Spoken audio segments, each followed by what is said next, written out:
ሰላም ሰላም መላ ኢትዮጵያኖች፣ ሰላም ሰላም ልጆቼ፣ በተለይ ለምን የመጪው ትውልድ ተተኪዎች እናንተ ናችሁ። እኛ አርጅተን ወልደን የራሳችንን ተሰደን ሀገር ጥለን ያለንን፣ ግን እናንተ ወጣቶች ብትሳደዱም እኮ ተመልሳችሁ የምትገቡ እድሜያችሁ ልጅ ስለሆናችሁ እናንተ ናችሁ። እኔ በእውነቱ የምነግራችሁ ልታስቡበት ይገባል። ልታስቡበት ይገባል። አንድ ኢንፌክሽን ሲኖር ቁርጭምጭሚት ላይ የሆነ ከባድ ቁስል የማይድን ሲኖር ከታች ከቁርጭምጭሚት በታች ይቆረጣል። በጊዜ ከሆነ ትንሽ ዱሽ እግር ትሆናለህ። እቺ ከታች ከቁርጭምጭሚት በታች ጫማና ስፔሻል ምናምን ይገባለታል። ግን ያንን ነገር በጊዜ ካልታከምነው እስከ ጉልበት ይደርሳል። ማለት ትልቁ እግር ከፍ ያለው እግር ይቆረጣል። ሀገርን መበተን በዚህ እንድታስቡ ነው የምለው። ቁዛ ጉልበት ላይ እንደገና በትክክሉ ያንን በሽታውን ካልታከምከው እስከ ላይ ትቆረጣለህ። እስከ ላይ ከዛም በኋላ ምን እንደሚጠብቅህ ታውቀዋለህ። ሞት ነው።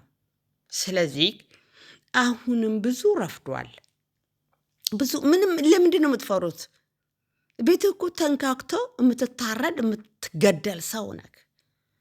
ሳታውቀው ምናምን ወይ እናትህ ጋር ወይ አክስትህ ጋር የሆነ ነገር ላደርስ ብለህ ተይዘህ ተደብድበህ የምትገደል የምትሞት ሰው ነህ። ለአንተ ብቻ ሳይሆን ነገም ለሌላው ለትንሹ ወንድምህ ወይ ልጅ ወልደህ ከሆነ ለልጅህ ነፃነትን ለማውረስ የሚከፈል ዋጋ አለ። የአማራ ክልል ፋኖ ህይወቱን የሚሰጠው ለራሱ ብሎ ነው። የራሱን ሀብት እኮ ሁሉ ነገር የአባቱን የአያቱን ሸጦ ነው እኮ። በቃ አሁንስ አትጨርሱም፣ የኛን ዘር አትጨርሱም፣ ገላችሁ አትጨርሱንም፣ በቃ ብለን እንታገላችኋለን ብሎ ጫካ የገባው። ስለዚህ አሁንም በከተማ ያላችሁት ነው እኔ የምናገረው፣ ከተማ ምናምን ላላችሁት ነው የምለው። አይደርስብንም ብላችሁ የምትሉ ከሆነ ተሳስታችኋል። ከባድ ነው ነገ ነው የምለው። እኔ የምላችሁ አብይ አህመድ ከነ ብርሃኑ ጁላ፣ ሽመልስ አብዲሳ፣ አዳነች አበቤ፣ ከነ ይልማ መርዳሳ፣ ከነ ማን ነው የሚባሉት በሙሉ የዘር ፖለቲካ ይዘው የአንድ ግሩፕ መሪ ጋር ነገ ምንም አልሆንም ዝም ልበል የምትል ከሆነ ተሳስተሃል።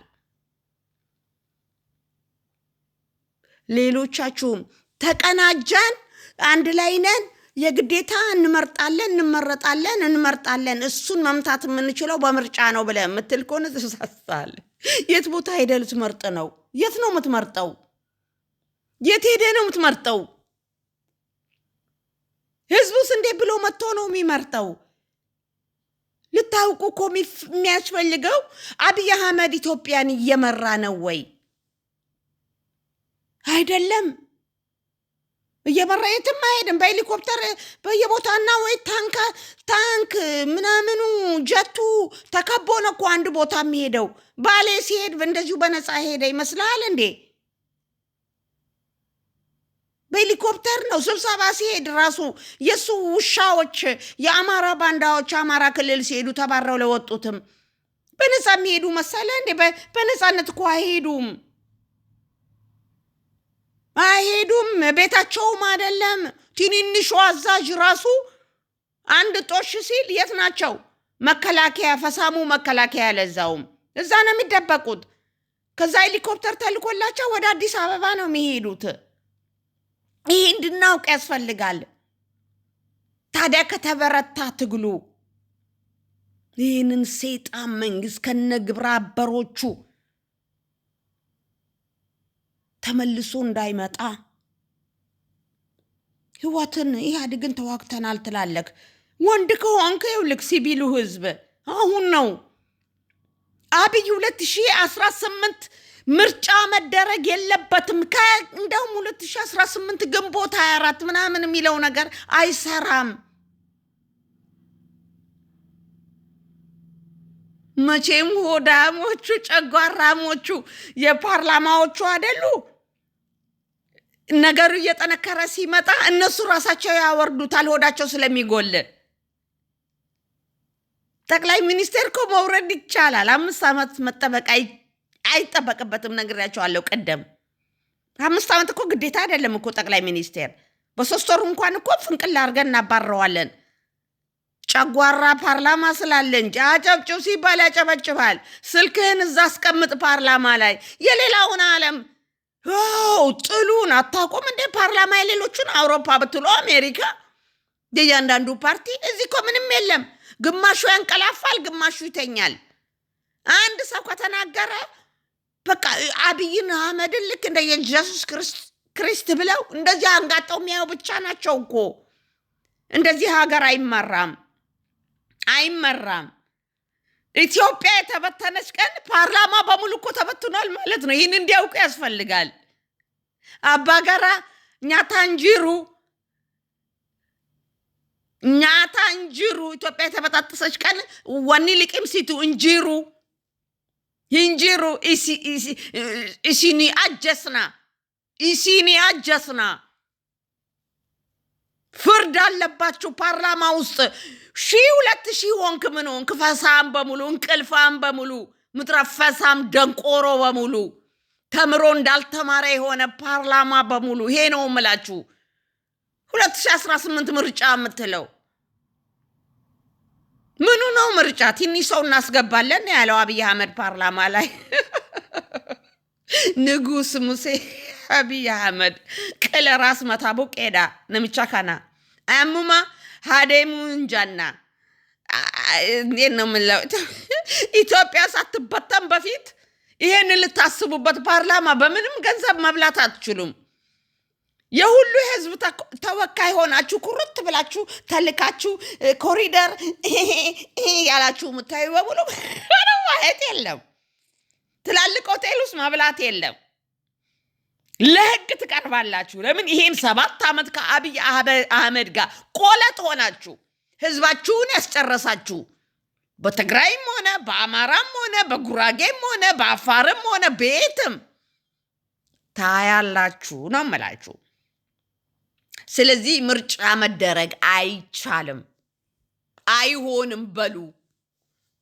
ጭራሽ እኮ ሞባይል ትይዛላችሁ። 21ኛ ክፍለ ዘመን እኮ ጂፒኤስ አለው ሞባይል። አካውንት ቪርማ ሞኔ እናረጋለን። ምን ሰለጠነ ነው እኮ እናንተ የሰለጠናችሁ ናቸው። ግሞች ፓርላማዎች። እውነቱን ልንገራችሁ፣ ጎጆ ውስጥ ብትቀመጡስ በሰለጠነ ዘመን ባሪያዎች የአንድ ሰው የአብይ አህመድ ባሪያዎች ናችሁ። የአብይ አህመድ ባሪያዎች ናችሁ። እችን ሰንደቄን ያዋረዳችሁ ናችሁ። ምትጠየፏት ናችሁ። እች ግን የትም አሜሪካ የትም ኩርት ብላ ትውለበለባለች። ሰንደቃችን ዋላ ይሄ ነው የምላችሁ። ለማንኛውም እግዚአብሔር መልስ አለው። አብይ አህመድ እንደሆነ አሁን ስንተኛው 4ኛው ጊዜ ኦፕሬሽን ሊሆን ነው አሉ። ጭንቅላቱን ከዚህ በፊት 3 ተደርጓል አሉ። እናንተ እውነታችሁን ነው። የጭንቅላቱ ውስጥ ችግር በሽተኛ ነው የተባለው። ይሄ ኤክስፐርቲስ ያስፈልገዋል። እውነት የኢትዮጵያ ምሁራኖች ሰውየው ሀገር እያባላ ጎረቤት ሀገርም ጠንቅ ስላለ አሁንም 4ኛ ጊዜ ኦፕሬሽን ሊሆን ነው አሉ። ሰርቮውን እና ችግር አለበት ሰውየው። የሚመለምላቸው ደግሞ ወሮ በላ ነው። በአየር ኃይሉን ብትሉ በፊልድ ማርሻሉን ብትሉ በሁሉም ቦታ ብር እየዘረዘረ እብድ ነው። ብር የለም። አስፋልቱም እኮ ካርቶን ነው ቀለም የተቀባሽ የኮሪደር ልማቱ።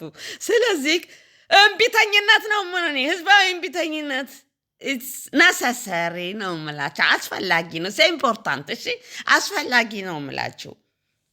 እናሸንፋለን። የጊዜ ጉዳይ ነው።